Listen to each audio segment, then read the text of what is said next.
Hey guys, this is Justin, hello, and welcome to another video. Glad to have you back for the hashtag AskEck series. If you've got a question you'd like to see me answer in a future video, leave it down below, but for now, Senior El Roboto asks, what's the difference between concussion missiles and proton torpedoes? Like the pros and cons of each, why certain fighters carry missiles versus torpedoes, and he correctly points out that ships like the A-Wing or the Millennium Falcon, as we see in the Battle of Endor, use missiles, while the X-Wings at the Battle of Yavin obviously use torpedoes. Interestingly, if you watch Endor, it does seem like Wedge's X-Wing is using torpedoes as well, but what is the difference? This is an interesting question because I definitely had some preconceived notions before actually looking into things. So if we want to talk about modern renditions of the two different weapons, I think the best example is Star Wars Squadrons, where the two weapons feel very, very different to use. Proton torpedoes are medium to long range weapons with lighter tracking and heavy damage, ideal for taking out slow, large starfighters or even better,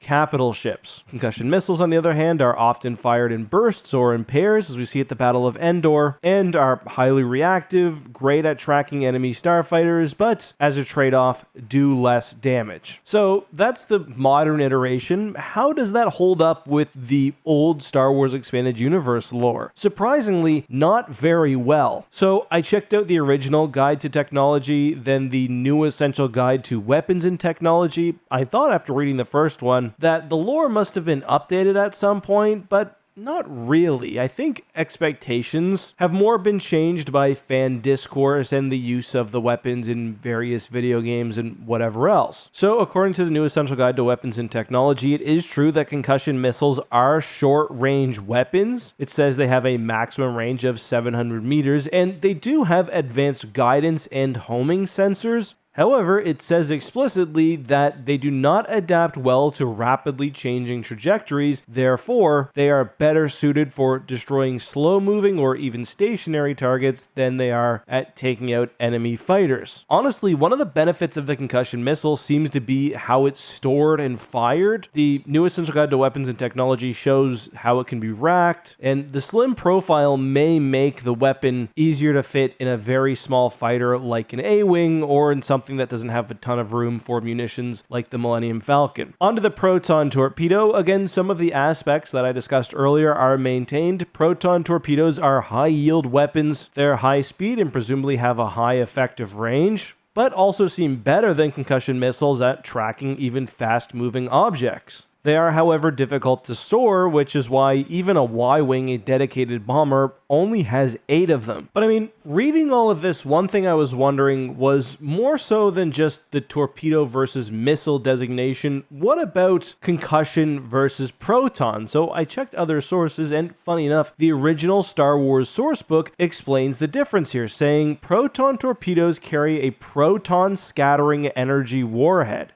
On the other hand, concussion weapons, including missiles and bombs, carry an armor-piercing warhead containing a compact energy pack. When they explode, such weapons give off powerful concussive blasts, which disrupt delicate instruments and equipment, and cause shock and blast damage to more durable targets. Either way, I think the difference here is obviously not clear-cut. If you read the X-Wing series, sometimes it'll be missiles shot at Star Destroyers, sometimes torpedoes, same with starfighters. I think with all the information I've given you, you can probably come up with your own lore, and it may be consistent. It probably won't be consistent with everything. For me, I definitely see proton torpedoes as higher yield, longer range weapons compared to concussion missiles. I think they were probably more expensive and more difficult to store, but for both, they were honestly the second choice, at least in most forms of combat, compared to a starfighter's primary weapons, i.e. their lasers, at least in anti-starfighter combat. All missiles were similar in that because they were not energy weapons, they would bypass a ship's basic energy shields, although advanced starfighters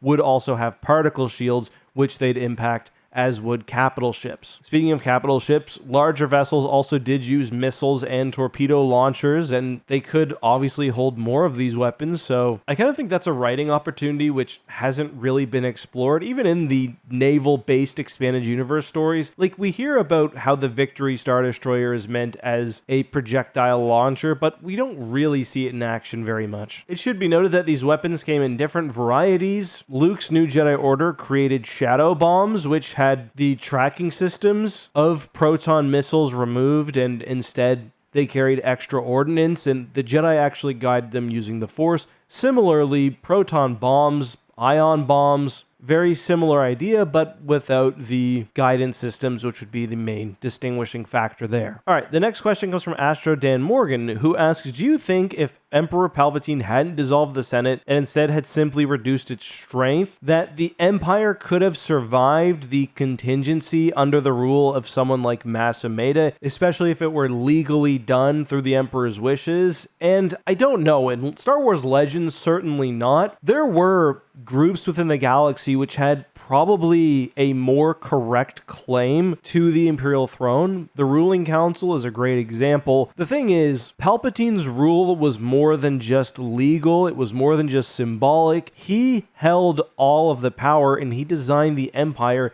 to be that way. He did not delegate widespread power to any one individual. Yes, Moffs and Grand Moffs had control of their oversectors and their sectors. Grand Admirals had their fleets, but all of those were still just small parts of the galaxy. And when Palpatine died, no one wanted to give up their power and become subservient to someone who was really just on their level. And really, that's why all the fracturing happened. A character like Warlord Zinj is probably the best example of that. Again, I know your question is canon-based and we're talking about Legends. Zinj was the Grand Moff of the Quelli Oversector. After Palpatine died, he declares himself Warlord and carves out this mini empire for himself, as was the case with many others. He would have been aware of Azani Isard and other characters who had claims to the throne and the power of the Empire, but he didn't care, and he was powerful enough because of the assets under his command to hold out, and that was the case on smaller scales for dozens, if not hundreds, of other warlords and ex-Imperials. In Star Wars canon, I mean, Mas Amedda arguably is the second in command, but you have to consider how the Empire was built. It was incredibly militaristic, and I don't think that the Imperial Navy especially ever would have fallen under the control of some random being who wasn't Palpatine. Like, I think it's in Aftermath, we see Mas Amedda basically hiding in Coruscant. He later signs the peace accords. It doesn't really mean anything because people are following power. That's why they follow Sloane. That's why they follow others, because they think they have power and capability. So I don't think it would have made a huge difference. And I mean, it also doesn't work because Palpatine designed the Empire to fall should he die. So that question can't really exist with the Empire in its form in Star Wars canon. All right, one final one. Space Cat, subscribed for 6 years, asks, if the first Death Star hadn't been destroyed, did the Emperor plan on building any more? Well, I think this question depends on canon versus Legends. In Legends, I believe the second Death Star started construction or was ordered before the first was actually destroyed.